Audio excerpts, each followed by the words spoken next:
ఓడలు బండ్లవుతాయి, బండ్లు ఓడలవుతాయన్న సామెత రాజకీయ దిగ్గజం డి శ్రీనివాస్కు కరెక్ట్గా సూట్ అవుతుంది.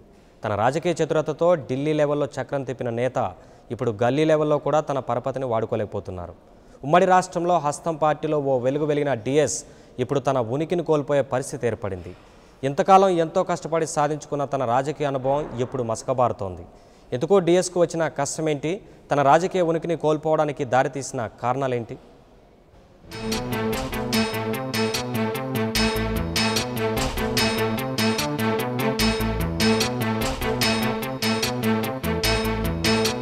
ధర్మపురి శ్రీనివాస్ తెలుగు రాష్ట్రాల్లో ఈ పేరు తెలియని వారంటూ ఉండరు.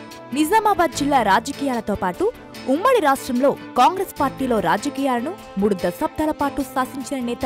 కాంగ్రెస్ పార్టీలో కార్యకర్త నుంచి అంచెలంచెలుగా ఎదిగి ఏకంగా పార్టీ పగ్గాలనే చేపట్టిన నేత. ఉమ్మడి రాష్ట్రంలో పీసీసీ అధ్యక్షుడిగా 2004, 2009లో కాంగ్రెస్ ను అధికారంలోకి తీసుకువచ్చిన విజయసారథి. అయితే తెలంగాణ వచ్చిన తర్వాత సొంత పార్టీలో ఇమడలేక అధికార టీఆర్ఎస్ లో చేరారు.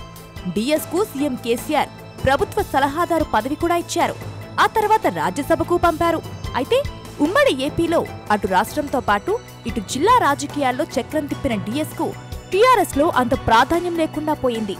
జిల్లాలో పవర్ పాలిటిక్స్ అన్ని ఎంపీ కవిత కనుసనల్లోనే నడుస్తున్నాయి.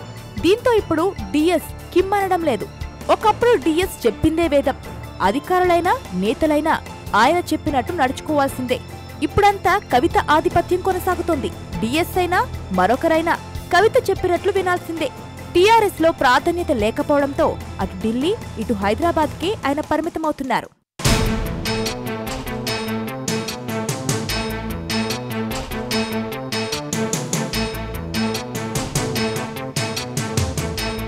డిఎస్ఏ కాదు, డిఎస్ తో పాటు కాంగ్రెస్ ను వీడి టీఆర్ఎస్ లో చేరిన అతని అనుచరులకు కూడా గులాబీ పార్టీలో పెద్దగా ప్రాధాన్యం ఉండడం లేదు.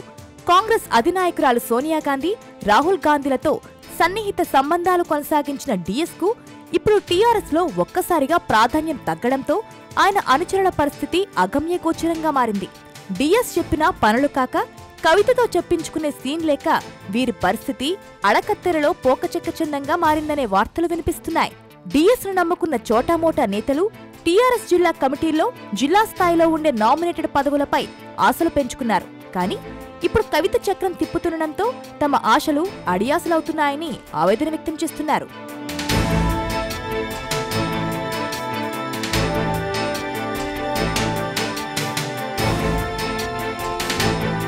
ఏదేమైనా పార్టీలు మారిన రాజకీయ నాయకుల పరిస్థితి ఇలాగే ఉంటుందని స్థానికులు చెబుతున్నారు. ఇకనైనా పార్టీలు మారాలనుకుంటున్న నేతలు 1కి 2 సార్లు ఆలోచించుకోవాలని హితవు పలుకుతున్నారు.